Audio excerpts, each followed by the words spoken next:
Friends, இன்னைக்கு நாம ஒரு சூப்பரான நியான ஆர்டரோட தான் பார்க்க போறோம். வீடியோ பிடிச்சிருந்தா லைக் பண்ணிருங்க. அப்பதான் யூடியூப் நம்ம சேனல்ல எல்லாரும் கொண்டு போய் சேர்க்கும். ஸோ ப்ளீஸ் லைக் பண்ணிட்டு வீடியோ உள்ள போங்க.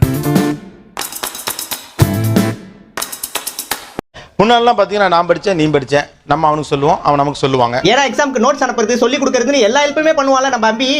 ஒருத்தருக்கு ஒருத்தர் தெரியாதுன்னு சொல்லிப்பாங்க. ஆனா இப்ப இந்த போட்டிங்கிற பேர்ல ஃப்ரெண்டுகள்ட்டே சொல்ல மாட்டேங்கிறீங்க. மச்சான் ஒண்ணுமே படிக்கலடா, எல்லாத்தையும் படிச்சிட்டேன்டா, ஃபெயில் ஆயிடுவேன்னு நினைக்கிறேன்டா, ஃபர்ஸ்ட் கிளாஸ்ல பாஸ் பண்ணுவேன்டா, நீங்க தான் எக்ஸாம்ல எடுத்து காட்டணும், சென்டம் எடுத்து நான் காட்டறேன்டா. கொஞ்சம் அடிஷனலா ஏதோ ஒண்ணு பண்ணதுனால தான் டாப்பர். அதுக்கு என்னப்பா? நீங்க ஆளுக்கு ஒரு டிப் உங்களை அடுத்து வர போற பிள்ளைகளுக்கு ஷேர் பண்ணுங்க.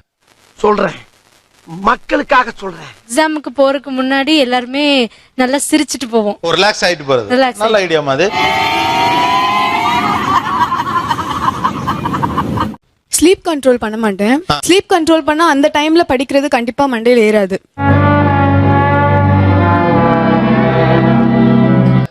நிறைய எழுதி பார்ப்பேன் நான். 20 மார்க் क्वेश्चनக்குனா 20 மினிட்ஸ் 19 மினிட்ஸ்ல முடிக்கணும் அப்படிங்கறது டைம் ஃபிக்ஸ் பண்ணி படி. ஓகே. எழுதுன எழுத்துக்கள் சைனீஸா ஜாப்பனீஸான்னு யாருக்குமே தெரியாது. ஏன்னா அவன் கிறுக்கு என்ன எழுதிருக்கோன்னு அவனுக்கே எல்லாம் புரியாது. நான் வீட்ல டெய்லியுமே எக்ஸாம்ஸ் எழுதி பார்ப்பேன். டெய்லி ஒரு எக்ஸாம் எழுதுவீங்களா? ஆமா. என்னடி சொல்ற?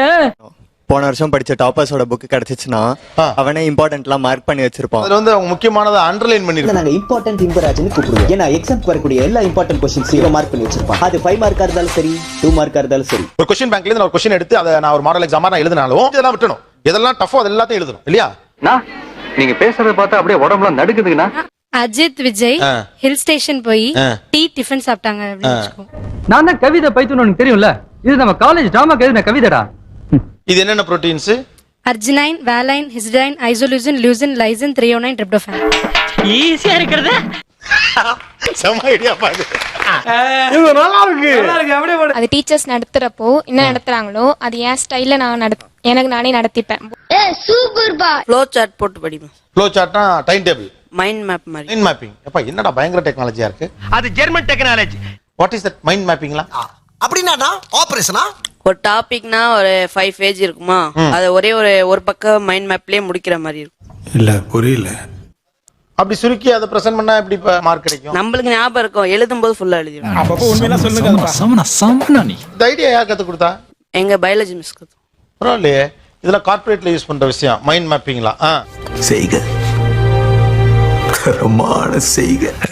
அதாவது ஒரே கிளாஸ்ல உங்களை விட நல்லா படிச்சிருக்கோம் பேப்பரை வாங்கி நம்ம பார்க்கணும். டீச்சர் ஒரு பக்கம் கிளாஸ் நடத்திட்டு இருப்பாங்க, இவன் ஒரு பக்கம் ஹைலைட் பண்ணிக்கிட்டே இருப்பான்.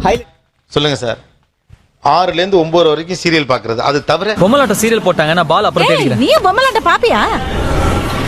இப்போ வந்து ஆல்பர்ட் மார்ஷல் வந்து பொருளாதாரத்தின் தந்தை. அது இப்போ வந்து விஜய் அவங்க அப்பா தான் வந்து ஆல்பர்ட் மார்ஷல். நானா? என்ன கொடுத்துற நீ? காமர்ஸ்ல வந்து தனி வணிகர் கூட்டாண்மைன்னு ஒண்ணு இருக்கும் சார். கூட்டாண்மை வந்து விஜய் வச்சுட்டு தனி வணிகர் வந்து அஜித்னு வச்சுக்கணும் சார். நல்லா இருக்குப்பா. இல்லப்பா நல்லா இருக்கு. தேங்க்ஸ்ப்பா. இப்ப தனி வணிகர் வந்து முதல்ல இது மாதிரி பிசினஸ் பண்றாரு, அவர்கிட்ட இவ்வளவு அமௌண்ட் இருக்கு, ஃபர்ஸ்ட் பாயிண்ட் வரும். கத்தையா கொடுப்பாருன்னு பார்த்தா ஒத்தையா கொடுக்குறாரு. இப்ப வந்து விஜய் தான் தனியா பண்றாரு. அஜித் ஒரு 50 பேர் வச்சிருந்தா அவர் பெரிய ஃபேமஸ் ஆயிடுது. 4 பேரை கூட வச்சுக்கிட்டா பெரிய கேங்னு நினைப்பா. ஒரு சோக்குல நீ வேற சோ நடத்துறீடா. இவ சாதாரணமான ஆள் இல்ல சாமி. வேற இவ ரத்தத்துலயும் நரம்புலயும் வேற ஏதோ ஒண்ணு ஊறி கிடக்கு. இந்த சைடுல அஜித் ரசிகர் அவன் கரெக்டா நான் வச்சுப்பான். அஜித் ரசிகர் பண்றான். ஏவா உங்க ஆள் படத்துக்கு சம கூட்டம் பா. ஒருத்தர் வந்து விஜய் டீடைல்ஸ் அப்படியே நான் வச்சுப்பான் சார். ஏன்னா விஜய் ரசிகர் கரெக்டா நான் வச்சுப்பான். நான் விஜய் ரசிகர் பண்றேன். விஜய் ரசிகரா?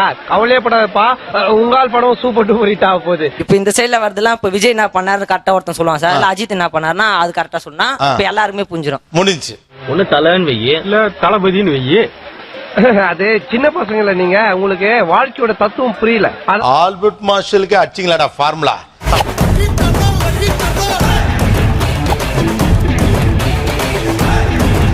இந்த வீடியோ பார்த்து நல்லா என்ஜாய் பண்ணிப்பேன்னு நினைக்கிறேன். மறக்காம லைக் பண்ணிட்டு சப்ஸ்கிரைப் பண்ணிருங்க. ஓகே ஃப்ரெண்ட்ஸ், மறுபடியும் இன்னொரு வீடியோல பார்ப்போம். பை.